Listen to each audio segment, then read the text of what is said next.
Hello and welcome to One Club Denver's Fireside Chat. My name is Lisa Efris and I am going to be moderating this conversation today. I'm really excited about our topic, AI, friend or foe. We are going to dive deep into how AI, generative AI, is impacting the advertising industry. Before we get into it, I'd like to thank our sponsors, the One Club for Creativity Denver, of course, Cactus, and $11 Bill. We have three amazing panelists with us today, and what I'd like to do is have each of them introduce themselves, tell a little bit about who they are, what they do, and their journey. So I'm just going to look over here, and I see Chris first. So Chris, if you want to take it, that would be great. Absolutely. Yeah. My name is Christian Robbins. I'm co-founder and chief creative officer of $11 Bill. We're a post-production studio with locations in Chicago, Boulder, and Raleigh, North Carolina. We exclusively work on post-production. We also help with idea generation, content generation, and been doing this for, better part of 20-ish years now. So the post-production industry is always evolving and changing. We love seeing AI come into the mix of it. So it's a pretty timely topic, and I'm glad to be here with you guys. Thank you. We're very glad to have you. Susan, how about you? Hi, all. I'm Susan Schwartz, living in good old downtown Manhattan. I'm really happy to be on this panel. Lisa, thank you so much for inviting me. My background is in music copyright, music supervision, and music licensing. And I agree that it's definitely a timely conversation. I feel like every article that is coming through my newsfeed is somehow about AI and its creative capacity to do all sorts of things for the good and the bad. So I'm really excited to be here. Thank you. And last but not least, we have Kyle. Hey, everybody. My name is Kyle Shannon. My current gig is I'm the co-founder and CEO of a company called Storyvine, which I have a giant sign behind me, so that's fairly obvious. We don't go to trade shows anymore, so I just decided to unroll the trade show thing behind me. I'm a storyteller by training. I have a degree in acting. I moved to New York City out of school. I miss New York. I'm in Denver. I'm in Denver for the past 13 years, but I miss my New York, so I'm envious, Susan. But in the mid 90s, I started one of the first digital agencies, a company called agency.com, and I was the chief creative officer there, and built a lot of the early websites for the Fortune 500. And I see incredible parallels between the early days of the World Wide Web and what's going on with generative AI right now. So much so that I've become completely compulsively obsessed with all things generative AI, and I'm completely insufferable now. I can't have a conversation without talking about it. So it's just yeah, I'm in pretty deep. Awesome. Well, again, I just want to say thank you to all three of our panelists. We really appreciate you being here today, and I'm looking forward to a really enlightening and important conversation. So with that, I'm going to start with you, Kyle. For those of us who don't really know, could you just briefly explain what generative AI is? Sure. It's probably more accurately called machine learning, but the basic idea is that you have tools that can be applied to different things. It can be applied to words in the case of ChatGPT. It can be applied to images in the case of Midjourney and Stable Diffusion you might have heard of. It can be done with music. There's a bunch of tools out there for that. And the basic idea is that, without getting into it technically at all, with minimal input, you get surprisingly maximal output, right? So I actually just did a bot this morning where I created a business consultant that only responds in screenplay dialogue. So you ask it a business question and it writes you a little screenplay with a couple of characters talking about the issue. So it's a kind of thing where it's going to be transformative in all sorts of knowledge work and creative work. So the impact on the ad industry, I think, is going to be quite profound. The other thing that's happening with it is that it's coming way faster than I think a lot of people are prepared for. And just to put a little bit of a bow on that point, so I was involved in the early days of the World Wide Web. To get to 100 million users, it was about 6 years from when the World Wide Web was invented until it got to 100 million users. ChatGPT got to 100 million users in 6 weeks. 6 weeks. It was the fastest adoption of technology in history. So there's something very different here. And the output comparatively from the early days of the web to what's going on with generative AI is dramatically more sophisticated.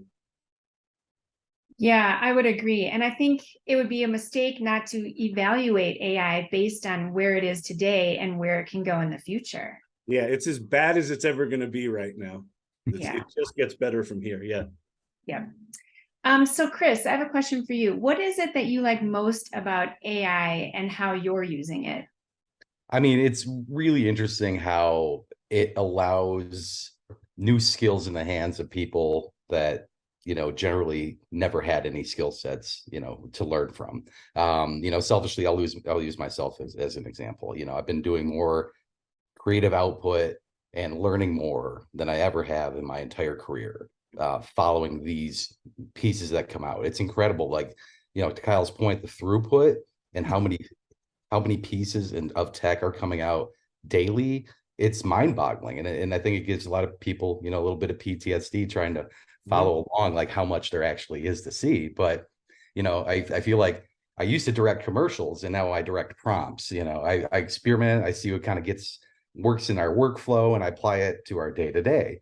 I'm creating storyboards with input from the DP and the director with my creativity and guidance that are just spot on. It's the vision of what people are seeing. I'm creating video art, I'm making websites, which I've never done. I'm in post-production. I've streamlined pretty much every process I have on a professional level, to take the time, out of the day-to-day so I can not just do more work, but just better quality work. So I'm just really excited for everybody to, have the ability to do that. And I think that freaks people out a lot. And, to kind of address that a little bit, but, I'm from Michigan originally. So all my aunts and uncles, they're all, automotive folks, right? So, in the 80s or 70s and 80s, when globalization came out, they shipped all the manufacturing overseas. The blue collar workers kind of lost their value to the competition, to these companies. I feel like a lot of people freaked out because it's kind of the white collar version of that. And I think like if we can reevaluate, how, like, what's the value that we can add, we're able to take this whole, scale that's changing, and apply ourselves to it. So, but it also applies, to people that didn't traditionally have this kind of education, right? Someone in a third world country can output quality work, without any education whatsoever. I think Apple did a great job of that back in the 2000s, where, they made everybody feel like an artist, with all of their tools and, easy to use interfaces. And it made everybody feel like they could actually do some really creative work. And I feel like this is the next iteration of that. And that's what gets me really excited about AI, is how this can be given to the people and, make us all kind of step up our game in a sense. Nice. Susan, I have a question for you. As you mentioned, you're in the music business, and we've seen a lot of news about AI in the music world lately. Just this past February, I think it was, Spotify debuted an AI DJ. So my question for you is, how can we ensure that generative AI outputs will be trustworthy and ethical? Sure. I think a lot of what Kyle and Chris said is spot on. And a lot of, I think what I talk about is going to just cover everything, anything from a creative standpoint. And it's great because I'm already learning from you guys. I think what I've seen happening with AI is, at least from my point of view, is when it first came on the scene, like it really was ChatGPT that opened my eyes, as well as the global eyes. And at first it scared me, just because it's something brand new, or it seems like the new shiny toy. But I familiarized myself with it really, really quickly because I've seen it, especially in the music industry, and the film industry, anything production. I've seen this happen time and time again when a new technology is introduced, that everyone kind of freaks out. Everyone thinks that it's going to cut into their revenue stream and take their jobs, but it gets worked out. Even Napster, that was a very, very slow response to what Sean Fanning was doing by the music industry. But Yep. eventually through the courts, it got taken care of and the labels learned to embrace it. And now streaming accounts for one of their biggest revenue streams. I saw it with cassettes and with recordable DVDs and all the ringtones. And the one thing that I'm really encouraged about overall by the industry is that they're reacting and trying to embrace much quicker than in the past. And, from the things that I've seen, there was actually a really interesting panel by the Copyright Office a couple of weeks ago. And they are really trying to get ahead of this as much as possible. I think the technology is moving faster right now than the courts are. But, instead of running away, they're really trying to figure it out. They've actually contacted a lot of these companies to try and do licensing deals with them. It's more the content generating companies that don't want to come to the table and have said to them, we'll see you in court, because they're trying to take a position that it's fair use, which it definitely isn't. But I think that AI, we can teach it to really effectively police itself.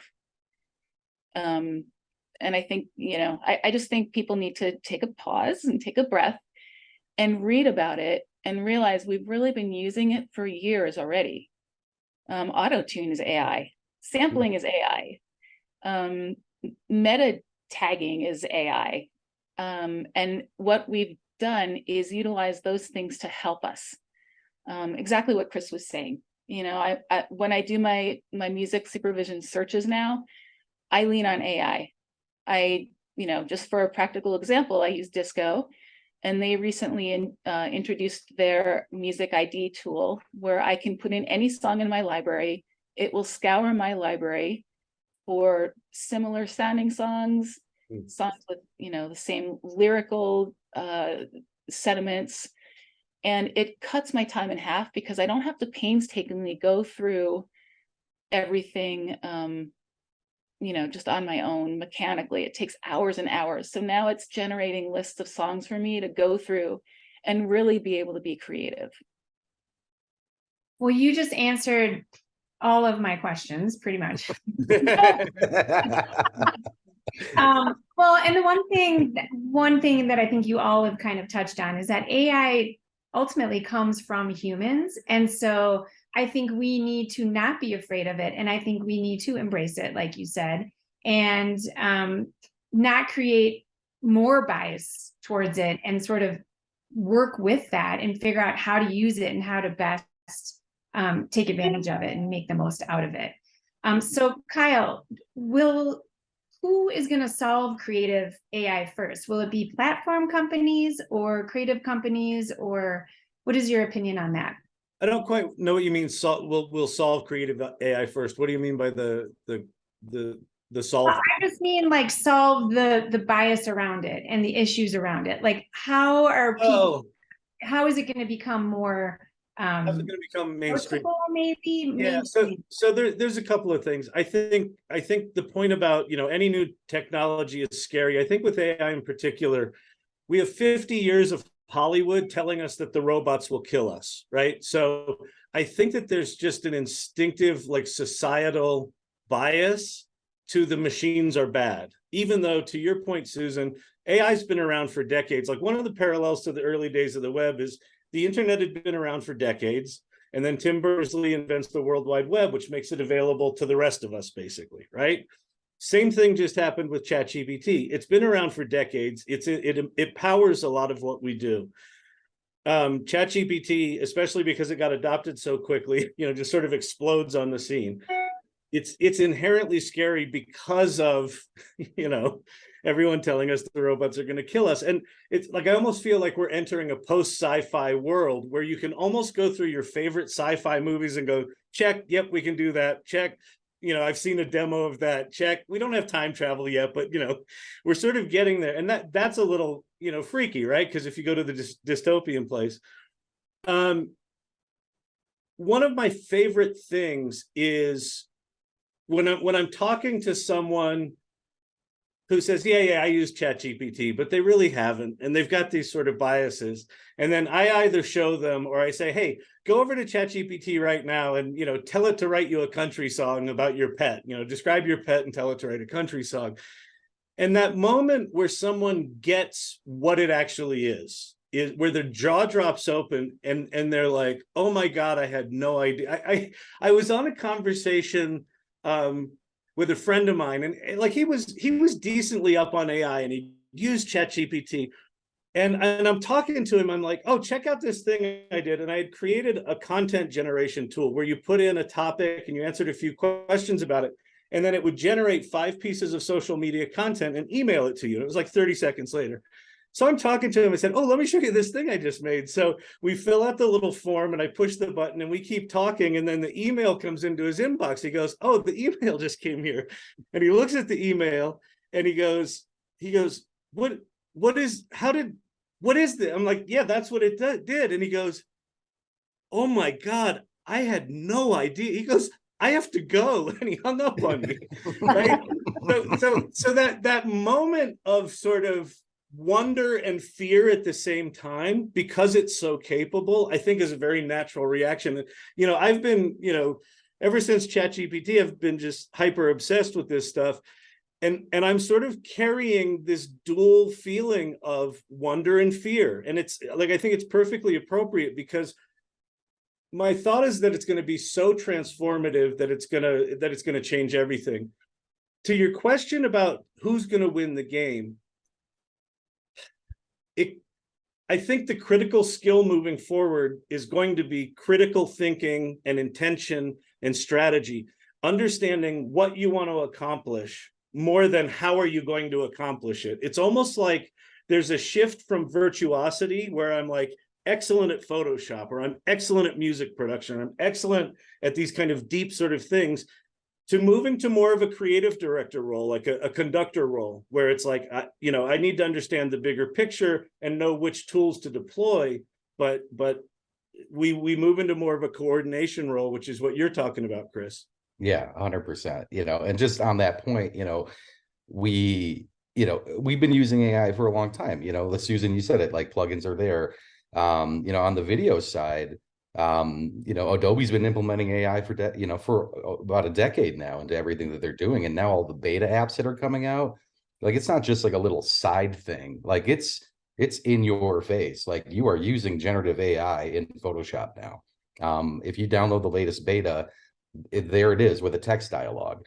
It's in Illustrator. It's already in Premiere. So it's not a matter of like, how are you going to adapt to this? It's like adapting you for you. It's part of the workflow. Like, you would have to wait a year for Adobe's next big release with the motion tracker in it, and now it's, everything's just implemented in a holistic way that, Kyle, I think you nailed it, man, where, you do have to think more of like a conductor. Mm-hmm. You have to be goal oriented first. Yep. Instead of, how do I make all of these pieces, be as good as they can to achieve that goal? Like, everything else it's like a reversal of a triple effect almost on how to get good, a good way to get, the easiest way to get from here to there. And the tools are there for you. And now, the active integration with our teams with AI isn't a matter of me trying to push it on people anymore. It's more of a, those moments, Kyle, like where somebody shows you, like, did you know that this can do this? Look, I just expanded this imagery like 200%, and I get those moments and I'm like, that's awesome. Like, you're doing it. You did it. Well, the other thing about Adobe that I think is really significant is that what Adobe's done, which I think is quite smart, is for their generative image stuff. So the generative fill and a lot of stuff that's in Firefly right now. Yeah. The base model that they trained it on public domain images and Adobe stock images that they own all the rights to. Yes. So one of the things that Adobe's doing is making generative AI safe for commercial purposes, right? Midjourney, while its quality is way better than the other tools in my opinion, but Midjourney and Stable Diffusion are trained on lots of stuff, including copywritten work. Adobe is taking a very commercial forward approach, which I actually think is critical. Absolutely. And they're going to be allowing artists to opt in, opt out. At some point, they'll create an attribution system and a compensation system. So it'll be just like streaming, Susan, where, you know, there's a whole new industry that shows up. I would imagine that artists will be able to opt in and have their images become part of a paid model or something like that. Yeah. Oh, I think That's a really like good Susan just dropped. segue. That's a really good segue into my next question for Susan. How has AI revolutionized? Oh, I think she just dropped off here. I think her internet went boom. Oh no, Susan. Okay, well, we'll come back to that one. But I was just going to ask her about how AI has revolutionized copyright management, because I think that's a really important conversation to have in general in all aspects. I want to kind of try and bring this conversation specifically to advertising for a moment. I guess my question is, how do you measure AI's effectiveness in connecting with clients and brands? Kyle or Chris, do either of you have thoughts on that? I mean, you know, in our world in post-production, you know, I think effectiveness is determined through the execution of creating creative concepts, right?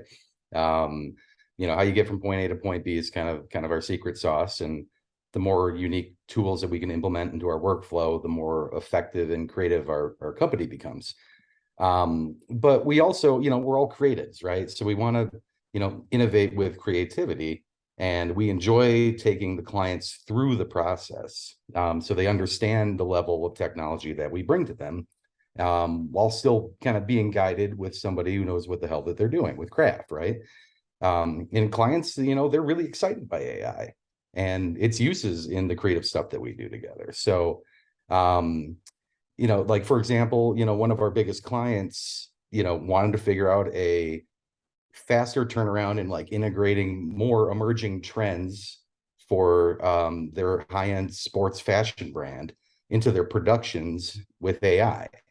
And we were able to develop a visual solve off of that based on, you know, Stable Diffusion and automatic 111 or 1111, and trying to figure out ways to augment things on set with, you know, content and, you know, emerging trends after the fact during the post-production process. So by the end of it, we were able to have the most up-to-date thing that we could have possibly made that's most effective for the client. And that evolved during the course of the post-production process. So, you know, you could tell a client like, you know, oh yeah, we can do that with AI, or, you know, we can fix that with AI, and you become a creative problem solver. And, you know, they stick around with you for a long time and let you do whatever you want to creatively. And, you know, for me, that's how you really connect with clients and brands. Yeah. Couple of quick thoughts on that. I think the impact of AI in the relationship between clients and agencies is going to be pretty profound. Because what's going to happen is the expectation of speed and quality of turnaround, like you won't be able to just come in with a little sketched concept anymore. And if you take a month to turn around a concept, that's no longer going to be acceptable. I also think there's going to be implications on the time and materials model, which feels, you know, existential for the industry. But I would not be surprised at all if major clients start coming to the holding companies, you know, big clients, big engagements, demanding flat pricing or, you know, faster turnaround or some sort of thing that if your agency hasn't aggressively adopted AI, you're going to be very much on your heels in that environment.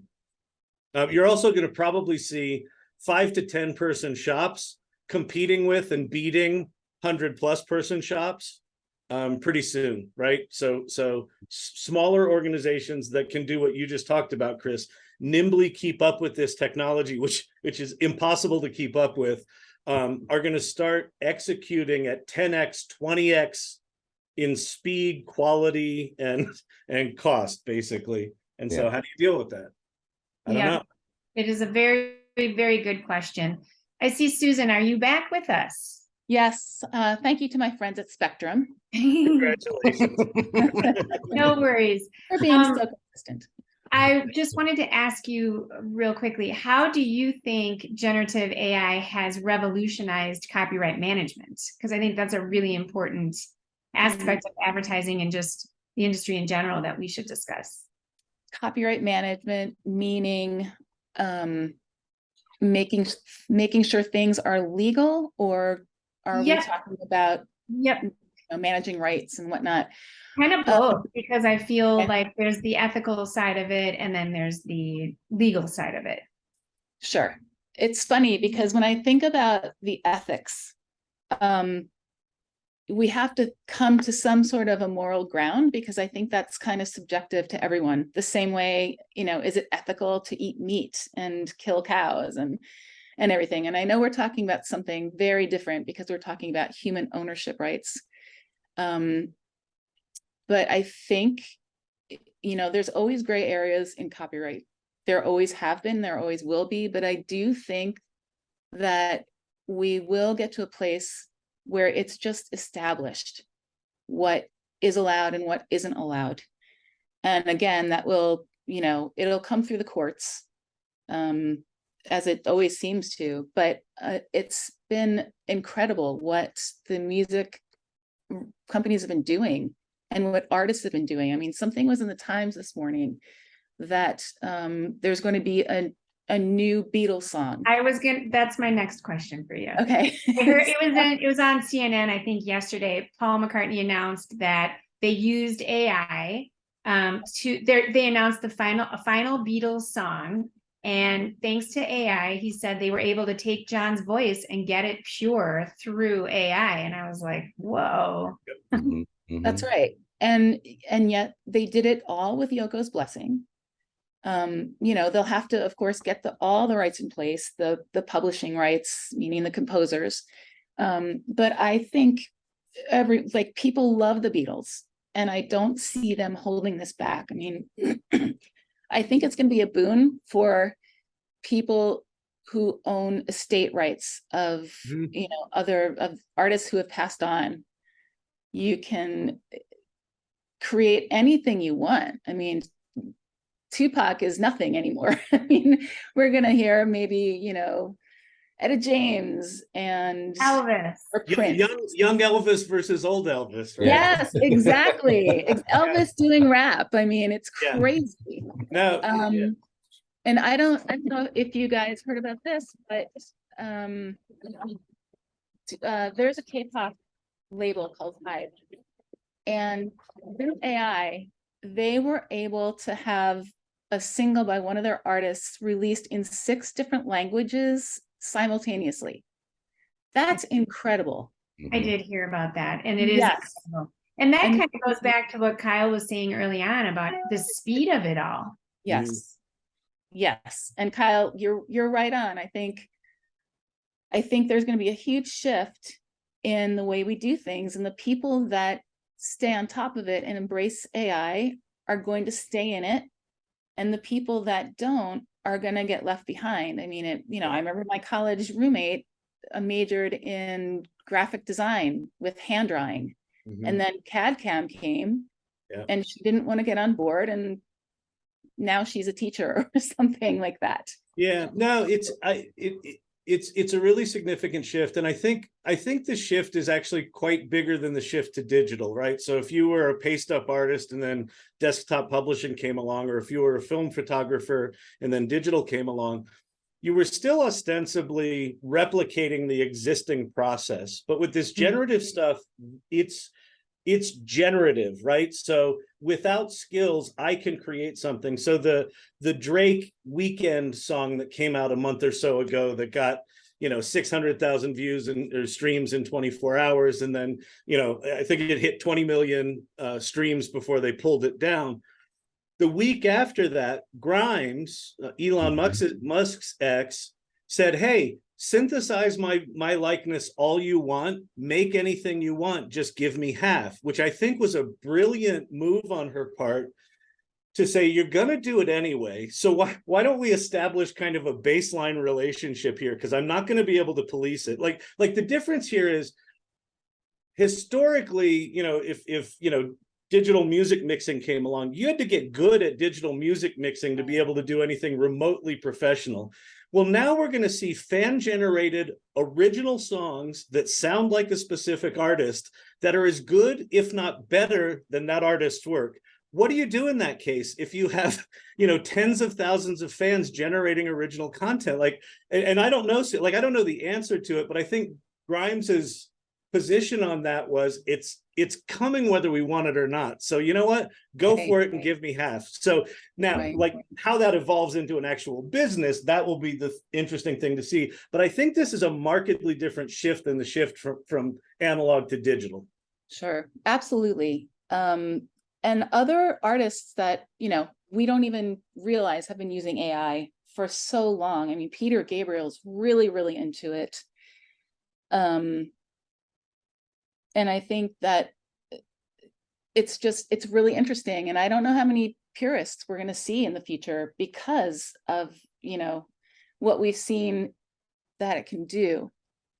But since everything is digital, I think everything's going to be able to be traceable. I mean, all the labels, they watermark their digital content. And so origins will be able to be traced. I don't know that that's necessarily true, because the generative AI stuff is not copying and pasting. It's almost more like the analogy I heard once was it's like saying, here's a grain of sugar, and this grain of sugar is some piece of a song. I'm going to toss that in the cake batter bowl, and I'm going to stir it up with all the other sugar and the rest of the cake batter ingredients. Then I'm going to bake a cake, and I'm going to hand you a cake. Where is that grain of sugar within that, right? Because it's sampling from so many different things. It's not copying and pasting from individual pieces.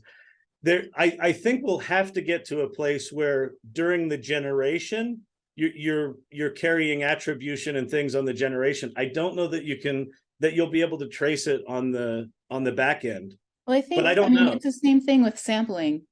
People were interpolating them. People were slowing things down. There's tons of songs out there that are built on the backs of other tracks. Yeah. It's like the human ear may or may not be able to pick it up. Right. But if you plug any song into Shazam or a music ID service, it will tell you samples that are in there. It's incredible. Yeah. It really is. And I think the key to everything is making this all legitimate as soon as possible. The rights holders are willing to license their catalogs out.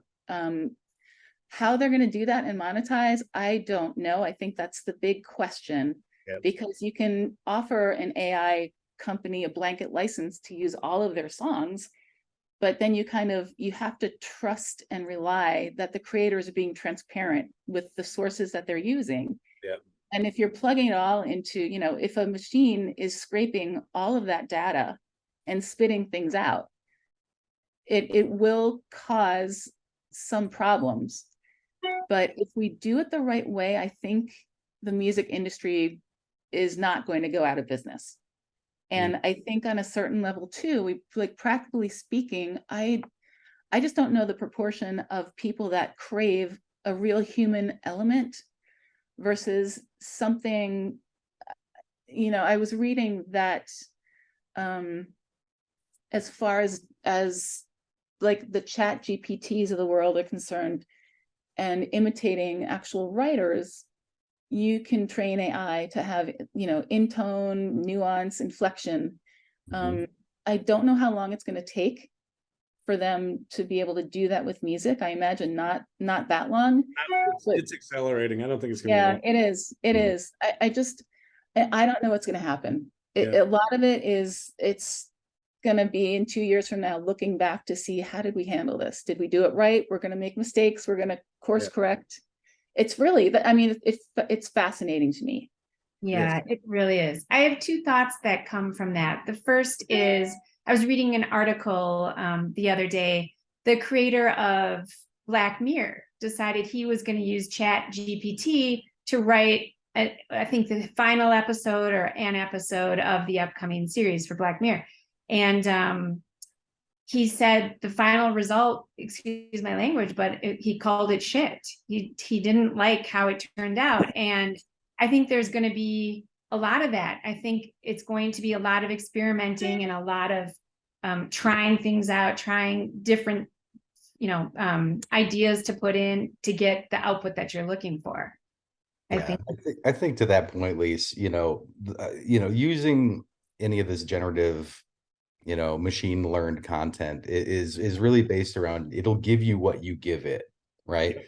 So if you give it a really basic command, you're going to get a really basic result. And, from what I've found, it's almost like relearning how to Google, right? Like how to search for things. You have to train your brain in a way to understand what it actually is that you want out of it.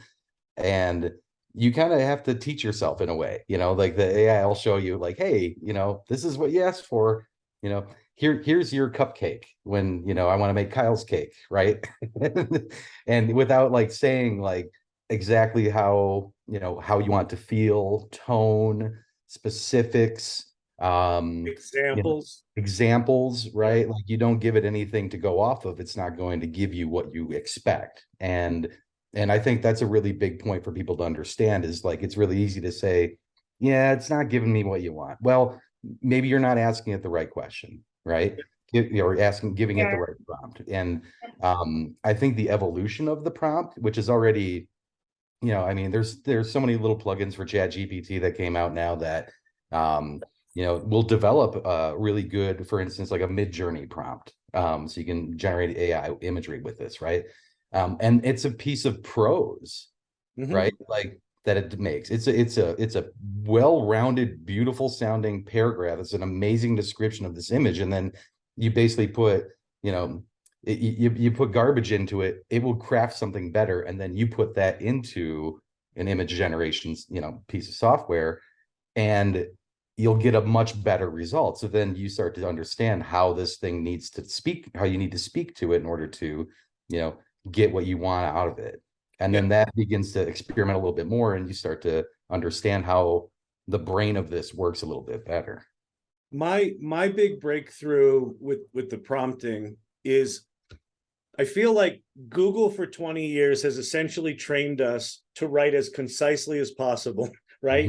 And to expect, I put in, if I write that single prompt well, I get back the answer, right? The list of options, right? Yeah. The shift for me with ChatGPT is it's not a single prompt experience. It's more like ChatGPT is the most capable, intelligent intern you've ever had. And it's almost like that, where you have a back and forth dialogue with this thing. I would be really interested to see what the creative process was when he created that Black Mirror script, because if he said, just write me a Black Mirror script with these 5 plot points, it's probably going to suck. But if he went in and started saying, here's an example of the first season, and here's my favorite example from the 5th season, and here are the plot elements, and I want the characters to be like this and do that, and it's a back and forth dialogue. And when ChatGPT gives you something that's crap, you tell it it's crap. You're like, no, you missed the mark on that. And what it will do is it will apologize to you. Oh, sorry, I missed the mark on that. And then it will give you something different. And then you're like, nope, that's still wrong. Sorry about that. Here's another one. You're like, oh, okay. What I've found is that with that dialogue, I can get to 80 to 90% of where I want to be very, very quickly. That last 10% is still on me. Right. So I think that expectation of I put it in and what comes back is perfect, that's got to go, because that's not really how the tools work. And if you treat it like a dialogue, it gets real good, real fast. And you get better, to Chris's point, you get better at doing that. Well, and I think an overarching point is that the more creative AI power and the more we use it right, the better it's going to be for all of us. Yeah. And the better it's going to get too. Yeah, exactly. Because it's being trained on our interactions. Exactly.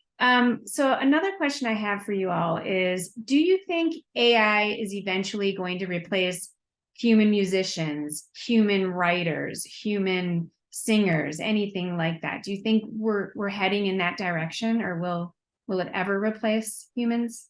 Well, I know that it's already come into play, and people are producing music libraries using just completely AI that scraped other, data for existing copyrights. There's a music company that actually licensed out their entire library to have an AI machine learn from it and generate new copyrights. But then the question begs, who owns that? I think there was a recent ruling in a graphic novel case where an artist taught an AI, machine to basically produce an entire graphic novel with a storyline. And she guided it the entire time.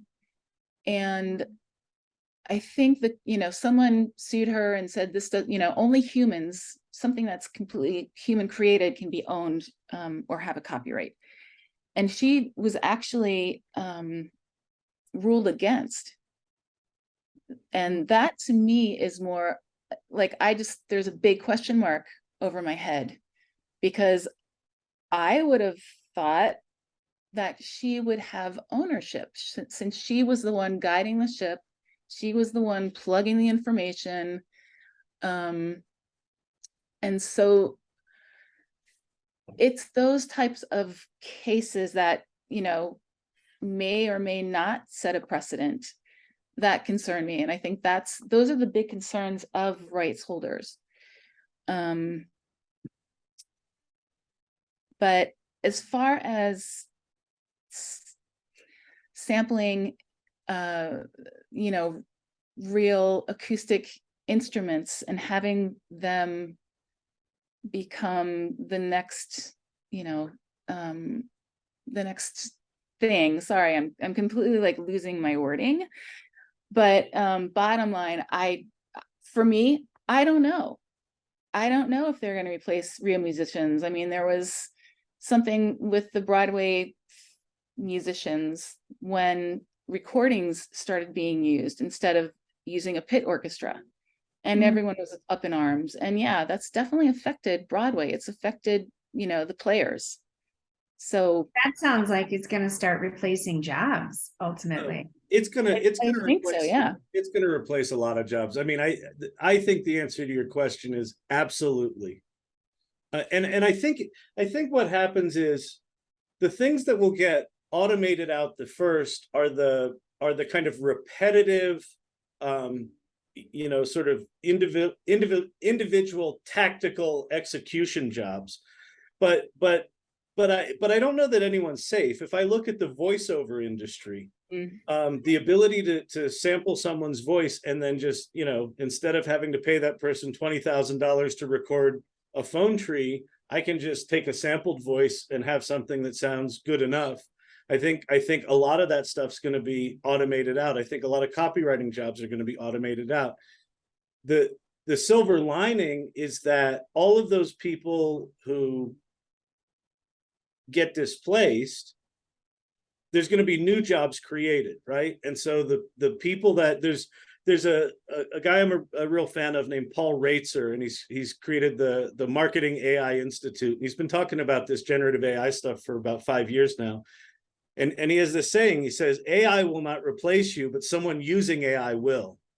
And I think that's absolutely coming. And what I would suggest, if you haven't been playing with this stuff, like take a look at what you do and what you have passion in, and rather than just hoping it doesn't come, dive into it and learn as much as you can. If you're a copywriter, learn how good this stuff is at copywriting and get good at using it, because as a copywriter, you'll be better at using this tool than someone who's not.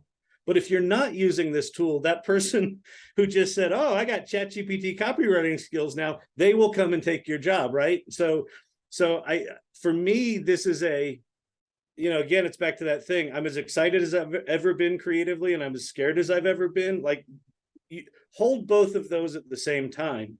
but don't just dismiss it because, oh, it's not perfect right now. And don't just assume that you're safe because, well, my boss told me he's not going to replace me. Okay. Until 6 months from now, like that. when the client demands a certain level of pricing or turnaround where that boss doesn't have a choice. Yeah. If you think back through history, it happened with industrialization. Yeah. All those machine jobs were eliminated in the warehouses, and we became like a service economy. Yep. But people, exactly what you said, they weren't out of work, they just found new work.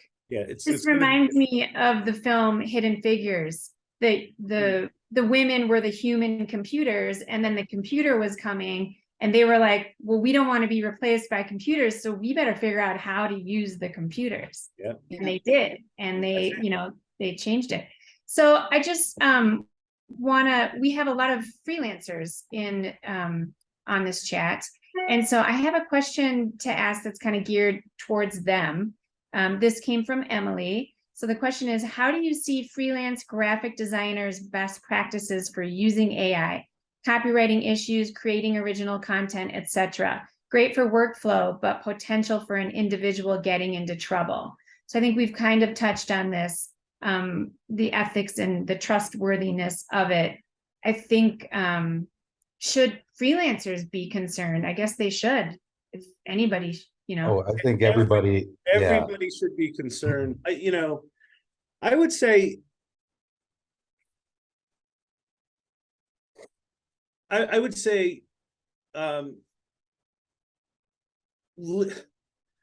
start learning about AI and start talking about it. Put it on your LinkedIn profile. Start posting on Facebook. Hey, I tried ChatGPT and this, I learned this and that. What I've experienced, I've got this thing called the AI Salon I created. We meet every other week, and it's just people curious about AI. A number of people within the salon, knew nothing about it when they came in. They started learning about it, and they started talking about it. They started sharing it with other people, and they've gotten hired. Like, they've gotten hired right away. So one copywriter in particular, she spoke at last week's salon. She went to her clients and she said, hey, listen, I'm learning about this generative AI stuff. I'm using ChatGPT. Are you cool with that? And the client was like, yeah, absolutely. That's fine. They didn't have any concerns. So I would say be transparent about it. And then sort of coinciding with that, the client all of a sudden wanted like 10 times more work for her, which if she were doing it traditionally, she wouldn't have been able to keep up with. And now she can, right? So there was something about her transparency in using it. Hey, I'm just learning this, are you good with that? That led to more work for her. So I would say don't hide from it is probably my biggest piece of advice. Can I ask a question on that? Yeah. Oh, so go ahead. Was she compensated the same way? Or did that? I don't quite know her thing. I know I think they're paying her more because they're just like, I just want the results. I think the reality is probably that she's probably giving them more than she would have otherwise, right? And charging less, but net she's making more than she was making. Yeah, that's great. That's fantastic. Yeah. And I completely agree with Kyle here on this. I mean, I feel like, letting people know that you are actively involved in AI in some way that's relevant to the industry you're trying to go into is very attractive right now. There are chief prompt officers that are, it's a new job title. There are, I think there's tiers of work that, generally the grunt work, that can be executed, to Kyle's point, much more efficiently, can be done with, all of the AI tools right now. There's a tier, I think, and above that, where you start to think like, okay, how does this change the company I'm in? Right. And that's a different kind of value that I think you can add. Yeah. That makes it extraordinarily attractive, because one of the big things I hear all the time is that agencies love the concept of AI and they love using it. They have no idea how to implement it. And I think the people that know how to do that and can walk in as some kind of AI consultant, those are the people that's the next iteration of jobs in our industry. People understand creativity and people understand how AI works and can put it into a workflow.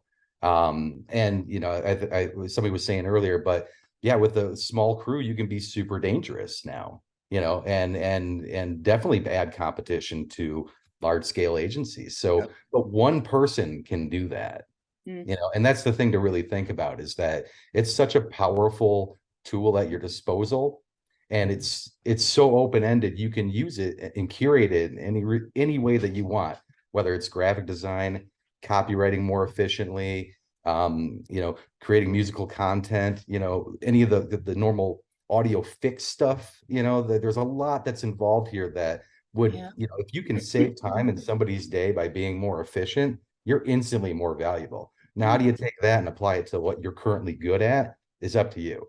But if there, you have to be able to implement that in your workflow. That's the new, base level, that we're trying to achieve, in our It's going to industry. be a base level competency. Like Yeah. they're rolling, Microsoft is rolling ChatGPT into all of Office 365. They're rolling it into Windows 11. They're rolling it into Dynamics. It's already in Azure, all their cloud services. This is going to be, ubiquitous across the tools that we already use today. So you're not necessarily going to be able to escape it anyway, right? Yeah. Yeah, You and use as the far tools as in front of you, right? Mhm. Yeah. it's great. I mean, WPP signed a partnership with NVIDIA not that long ago, and I'm sure the other holding companies will follow soon. Even, to your point, whether they understand how to use it or not, they know it's coming. And I think you're right on when it's all about people that know how to effectively use it. Yep. So I have a question in the chat box. This one is for Chris. Chris, what are the specific AI tools that you are using as a post-production house, and what parts of your workflow are implementing them? Let's see, specific tools on the creative side. Well, what we ended up doing is using, we installed automatic 111 or 1111. I always mess that up. On our color machine. So we turned our color suite basically into an AI suite. And out of that, we're developing custom checkpoints based on our original content to create imagery. So it's cool because, these are images that we take, things that we've worked on personally, and we're able to generate imagery that's our own, as opposed to using somebody else's, which is great. And there's also a lot of different tools that we're using to experiment and try things out within automatic 1111, which is really fascinating to watch right now. There are, aside from, all the new Adobe stuff that's out, there's a lot of, DaVinci Resolve's got a lot of AI built stuff into it now, which is really great. On the, let's see, on the more, day-to-day side, let's see, Canva is a really good, thing that we're using right now to try to implement some more social media content. Let's see here. I can think of a few offhand, but you kind of caught me off guard. Let me think on that, and I'll get back Come to back to it. Yeah. Just as a reminder to everybody who's joining us today, if you do have a question for any of our panelists, please don't hesitate to put that in the Q&A chat box, and I will try and get to it. So moving back to Runway is another great example. Oh, yeah, Runway, those guys are doing great stuff with Gen 1, and now Gen 2 is out.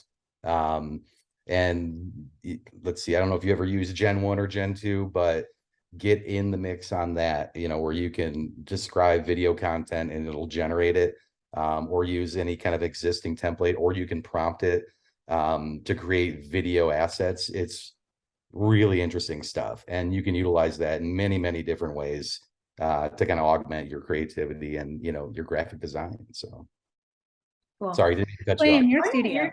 You're good. I'd love to go back to transparency for a minute. Kyle, I really like what you were saying about how, as a creative, if you're using it as a tool, be transparent about it. I think that's really, really solid and excellent advice. My question is, how can we ensure transparency in the way that AI makes decisions? Like, is there even a way to do that? No, well, so it's a very, very complicated question. Well, it's a simple question. There's a lot of nuance to it. So long as the core models are behind firewalls, like OpenAI, that you don't have access to their models. But Meta released their Llama models to the developer community, and the developer community said, screw it, let's give it to everyone, right? So their core models are out in the world. So there's a whole open source movement of developers working on large language models. And so there's a lot of development happening out in the open. So the decision-making process for how these things do what they do, it's a mixed bag right now. Some things are very open, don't have any safety guardrails on them.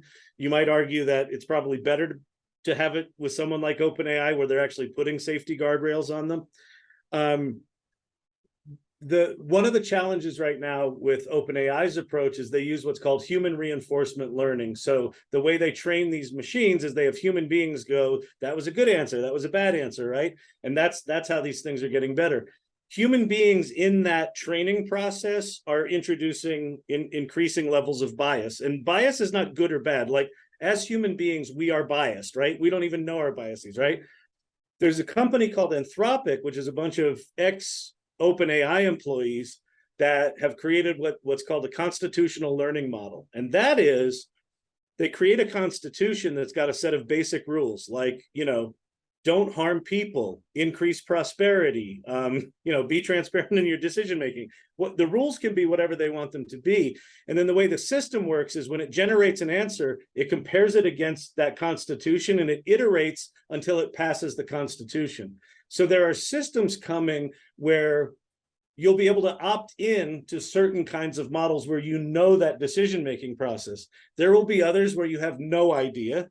And then there will be open source ones that'll be just all over the place. So my suspicion is that in the future, you'll essentially choose the bias of your choice.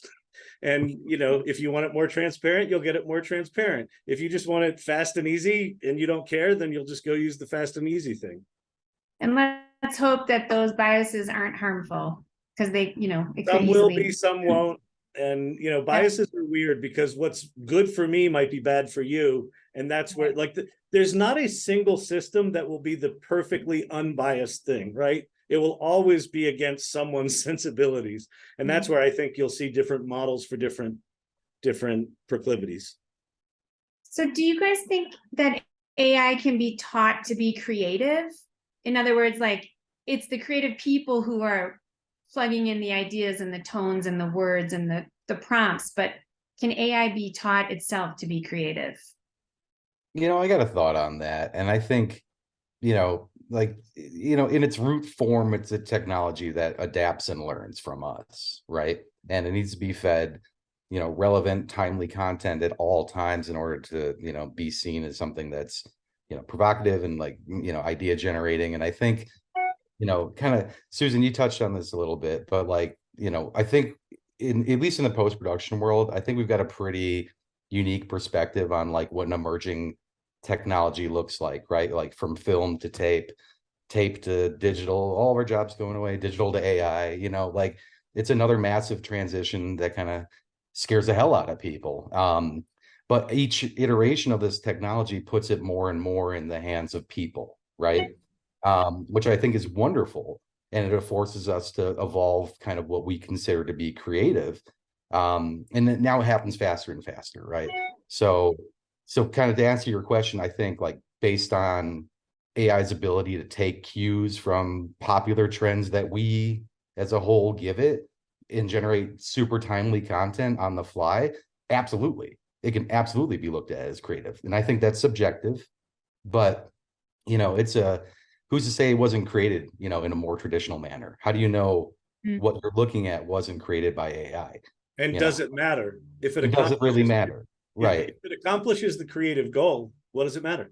Yeah, we could be looking at Kyle Shannon's avatar the whole time on this fireside chat. He may not This actually. is GPT-5 right here. Yeah, he seems really creative, And you can also argue that it's not the paintbrush that makes an artist great, it's the artist holding the paintbrush, right? So there's a lot of different ways that you can look upon that, but everybody's idea of what creativity is, I think, is different. And again, it's very difficult to, say this is funny, or this is a great book, right? I think it's everybody's own personal interpretation of creativity, but to make a long story short, it can generate creative stuff. It can generate creative stuff on its own if we wanted to.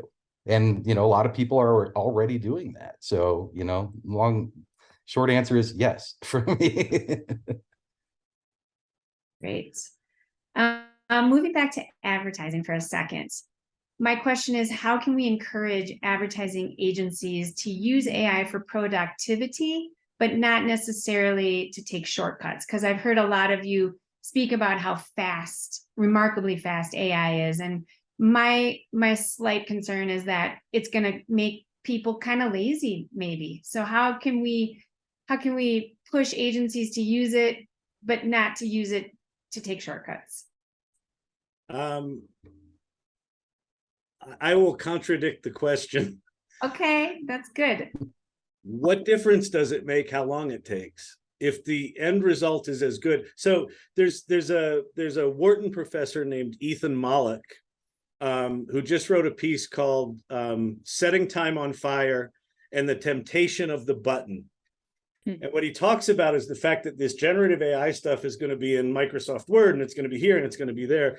The example that he gives is a student comes to him and says, I want you to write a letter of recommendation for me. And what he talks about is historically, the time he would take to write that letter, was the value, right? I'm taking time to write this letter. And now he's got the button. And the question is, does he push the button?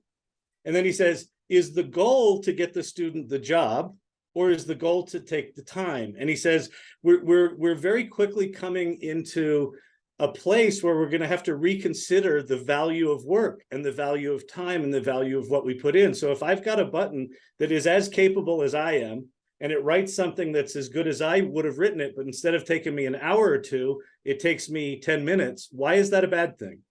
It's just a different thing. So I don't know. And again, I think for agencies, the forcing function is going to be the client. I think clients are increasingly going to go, it's not acceptable for you to have a 2-month turnaround for me to get a first creative concept. I know you can do it this week. Mm-hmm. Right? Well, give us 2, right? So yeah, we ran into that this week, Chris, with needing some creative assets. Yeah. And Chris was able to knock it out in less than 24 hours. I was like, wow, you're fast. And he's like, it's AI. Yeah. And I should have known. Yeah. Well, I think it's really important. It's an important point, though. Like, what's the value of your time, right? And just having a tool that helps you out to be more efficient isn't like a bad thing. I mean, like, agencies are driven on data and creativity, and there's so many tools out there that can help kind of discern, like A/B testing, like Neurons. Neurons is a great, predictive analysis tool, right? And it basically lets you run any kind of creative through it before you even launch, and it gives, kind of like A/B testing and tells you what needs to be fixed and, to optimize the user experience for it. And it gives you the right answer when it's done. Like, why, who wouldn't want that? There's something, Chris, that what you remind me of. I feel like there's maybe it's like revenge of the Gen Xers here. One of the reasons Chris could give you that creative so quickly, part of it was AI, but part of it was the fact that he's got 20 or 25, I don't know how many years experience. He's got so much experience with that when the AI generates something, he can go, that's good, that's shit. Okay, let me take the good thing. Now let me iterate on that. So there's something about having world experience with these tools that I think gives you a dramatic advantage, because you can very quickly suss out what's good and not, and you can work faster. Yeah. Right. And I think it's the difference of the person behind the scenes pushing the buttons. Very much so. Yeah. Chris, I'm sorry, what were you going to say? No, I was going to say thank you.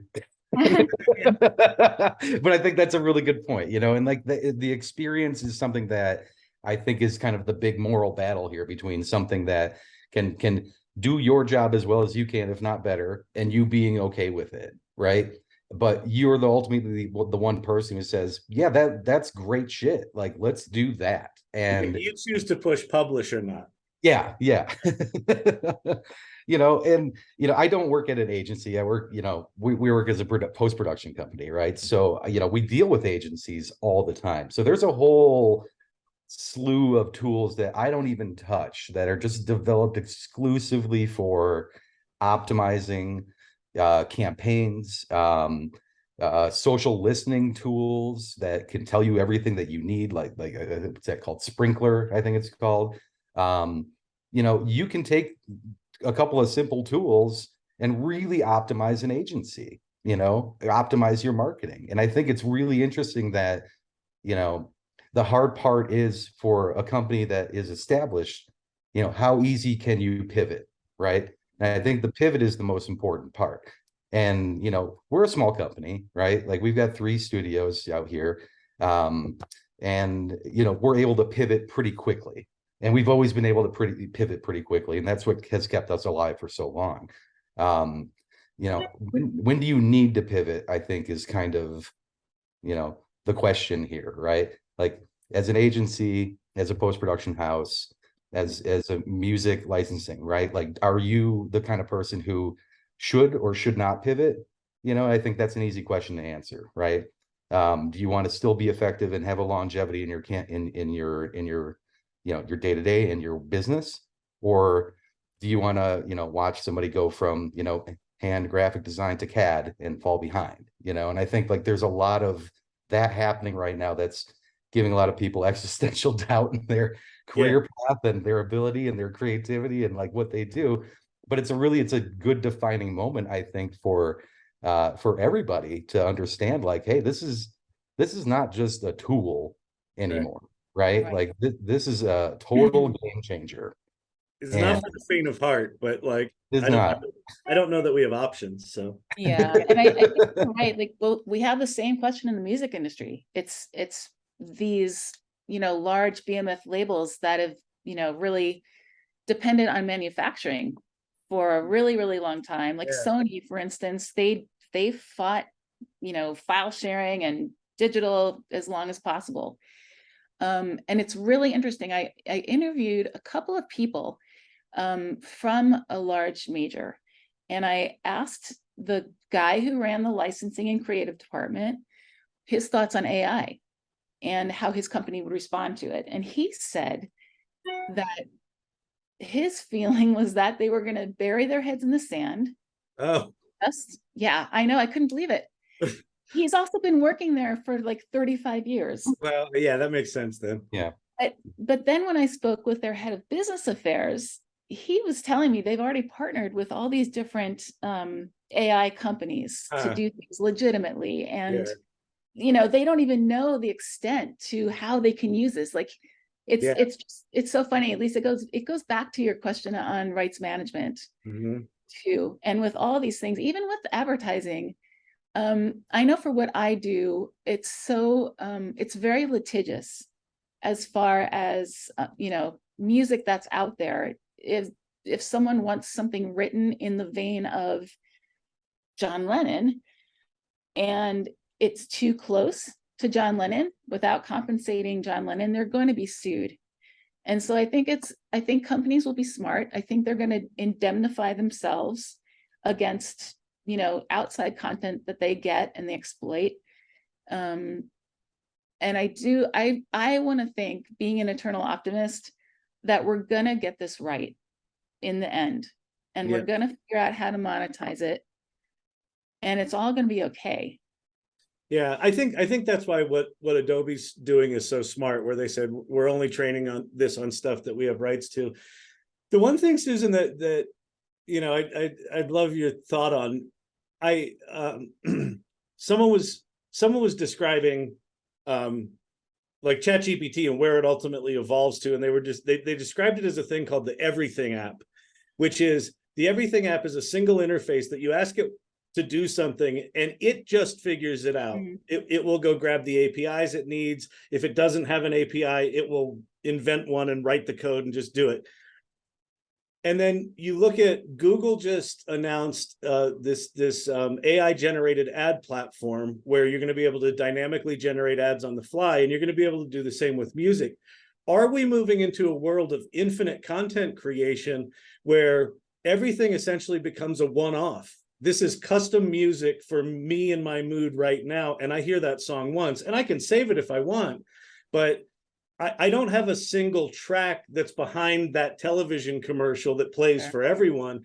The track is different for every person based on who they are. Like, you know, at that, like, when we're in a place where you literally can't track the output because there's so much of it, you know, do you have to shift the model to maybe on the generation side versus the output side? I'm curious what your thoughts are on sort of a world of infinite creation.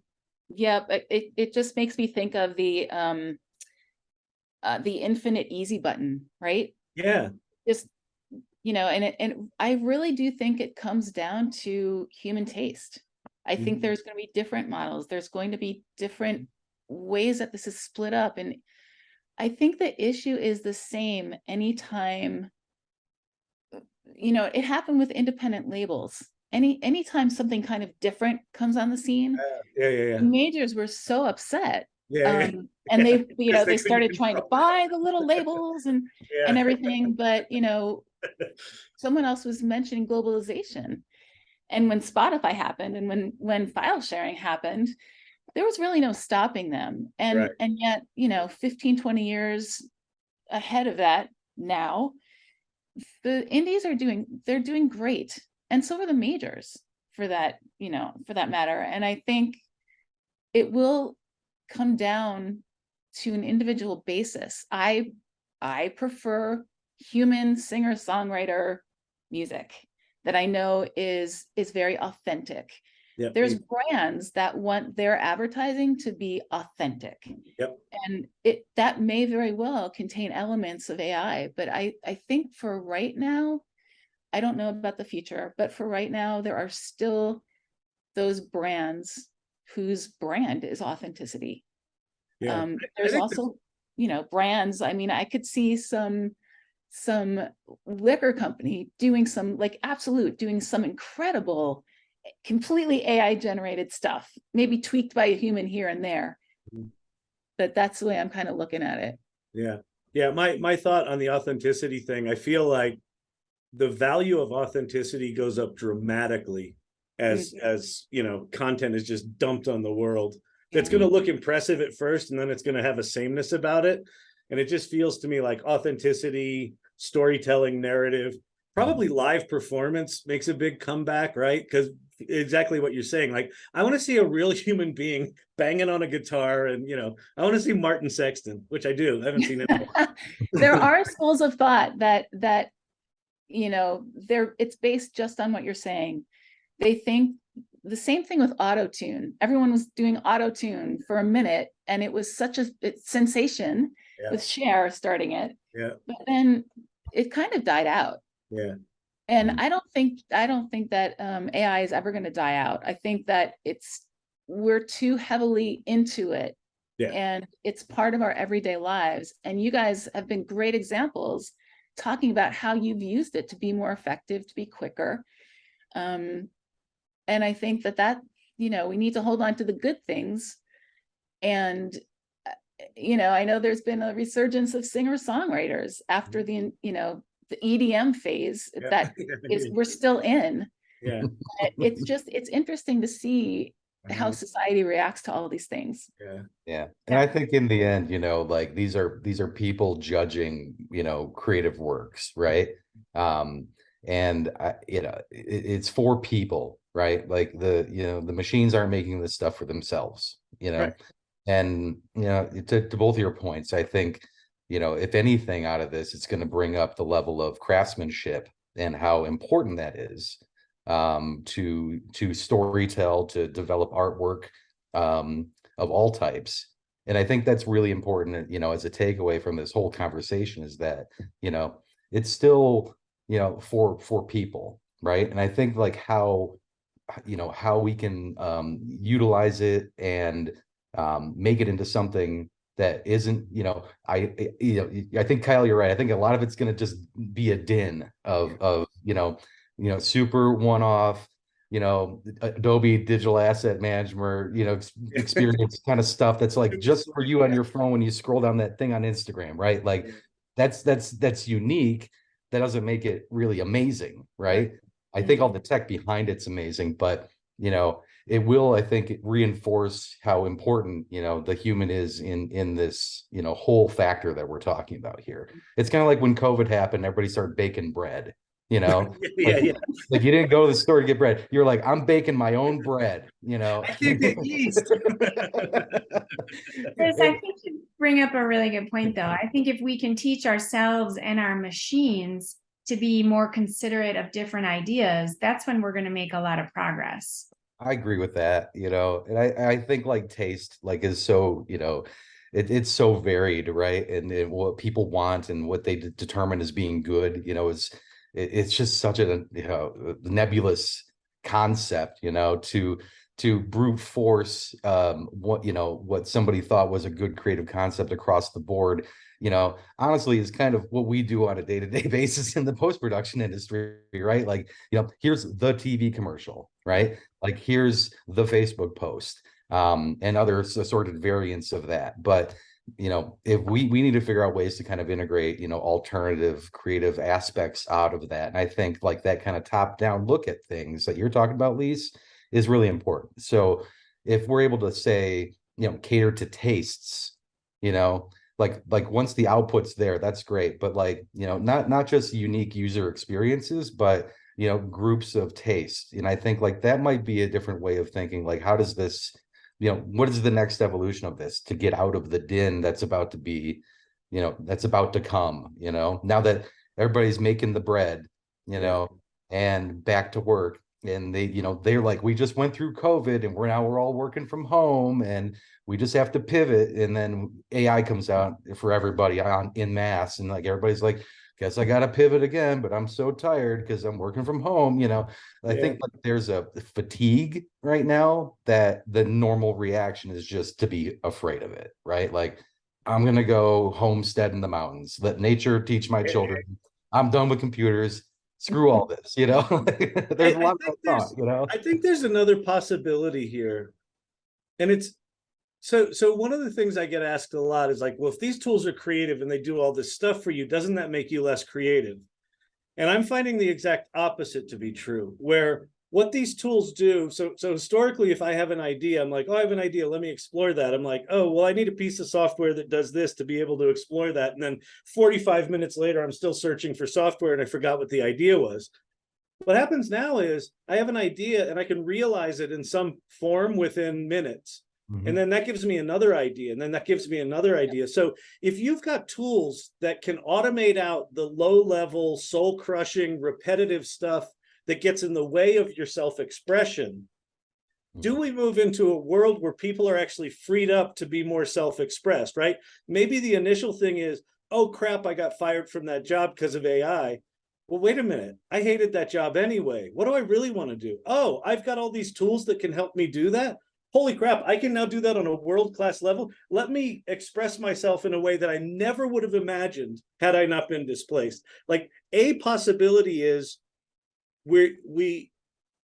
these tools allow us to elevate who we are, elevate our humanity. That's my sort of adorable, optimistic view. I love it. Or they kill us, right? Or the robots kill us. It's one or the other. Of all the people I spoke to, there was only one person who was convinced this is the end of life. Yeah. And I spoke with, you know, I wanted a lot of different viewpoints, and it was really, there's some people that are ignoring it to people that are helping create these things. And it's really interesting to have those viewpoints. So we've got about 10 minutes left. I'm trying to see if there's any questions here. Not at the moment. So I do have a question for all of you. We've kind of touched on it here and there throughout this conversation, but my question to you all is, when you consider the future of AI, what excites you the most about it? From a music standpoint, there's so many things there. I can't really quantify the most, because I feel like we've just scratched the tip of the iceberg. You know, I know the Drake song that came out, it just wasn't Drake in the Weekend, I think, or something. Yeah, I mean, it was cool, and it sounded a lot like, but you could tell it wasn't it wasn't real. But I think that the capacity to do things that sound much better in the future, I mean, you can have collaborations between many artists who don't really need to be there, but their influence is there. And, you know, I just think it's fantastic. As far as the assistive AI, I think it can help complete projects that otherwise would never have been done. Or you can write multiple endings to a song. You can do so many things. Chris, how about you? I mean, I think kind of just back to the you know, what we opened up with, you know, I feel like that ability to, you know, have all of these tools at your disposal, you know, definitely unsilos people. And I think, you know, it doesn't matter where you're at, right? Like, I feel like you now have the ability to learn whatever you want, to execute whatever you learned, and to come up with anything that you know, any goal that you want to achieve. There's some way to make it happen now that's a lot easier than it was before. Like, you know, a buddy of mine has opened up an AI consultant shop, and, you know, in the course of 3 days, he's come up with an identity, a month's worth of social content, a complete web presence, and he's got business, you know, from it. And I think, like, that's just incredible. Like, you can, you know, you can do whatever you want with this stuff.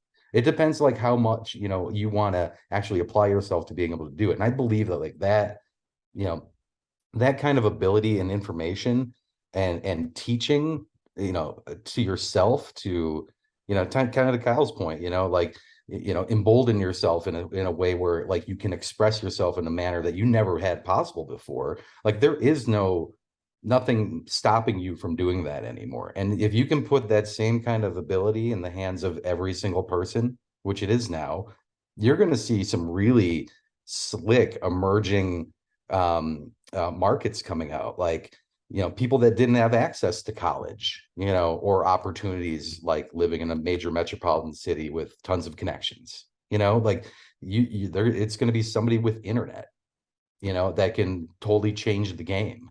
And I think that's incredible. And I feel like, you know, AI is going to become like a utility. It'll be, you know, here's your power, here's your water, here's your broadband internet, here's your AI, you know, and it's a service, you know, that you can do whatever you want with. And I think the way that can evolve and, you know, change people and open up barriers to creativity is just really exciting to me. And, you know, I think, like, you know, and I said this before earlier on, but, like, it's just what Steve Jobs did with Apple, you know, like, where he made photo retouching really easy. He made editing really easy. He made filming, taking photos really easy. He, you know, made you feel like an artist, you know, without having to be one. And I think, like, if we can get that same kind of feel back into people, it's extraordinarily empowering. And I'm very excited to see what happens. Yeah.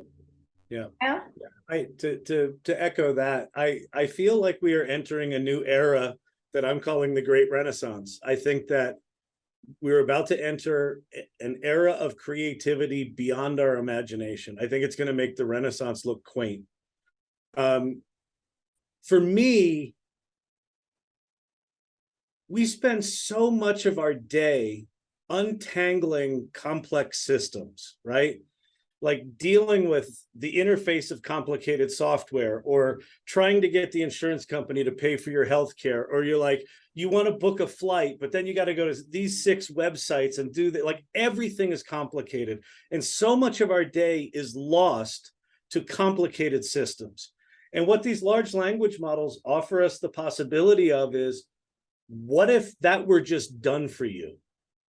What would you do then? Like, if all of the crap that weighs us down were automated away, what's left is, what do you want, right? And it lets you go to this place of, like, oh yeah, what do I want? If I don't have to spend 4 hours dealing with United Healthcare because they won't pay for my stupid flipping thing, what do I do with that 4 hours? I don't know. Maybe I self-express a little bit, right? So for me, it's the possibility of the freedom of humanity, right? Which the Industrial Revolution claimed it would do. what it did was just made, more work for all of us. I feel like these generative tools, because they're generating things so quickly, we're actually going to enter an era of prosperity where we're not in an era of, scarcity. And then what do we do with that prosperity? I don't know. I think if we're smart, we step into our humanity and become more human. I love it. It's interesting to talk about humanity when we're really talking about machines doing things for us. They'll do all the crappy work. Yeah. Let us be us. Well, we are almost out of time. So if any of you have any last parting thoughts, those were pretty good. But if you'd like to add anything at this time, that would be great. Yeah, don't be afraid to talk to the robots. All right. Yeah, I would say mine is exactly that. Get curious, get exploratory, lean into the thing that scares you the most. I love it. Well, thank you so much to all three of you for joining me here today. I really appreciate it. And I'm sure that our guests have gotten much out of this conversation as well. And I look forward to continuing the conversation down the road. Oh, I see one question popped up. Oh, it's not a question. It's just a comment. This was really a great event. Thank you. So thank you, Melissa, for letting us know. Everybody, I hope you all have a wonderful day, and please stay tuned for our next Fireside Chat. You'll be hearing all about that. So thank you and have a great day. Thanks, everybody. Have a good one. Bye-bye.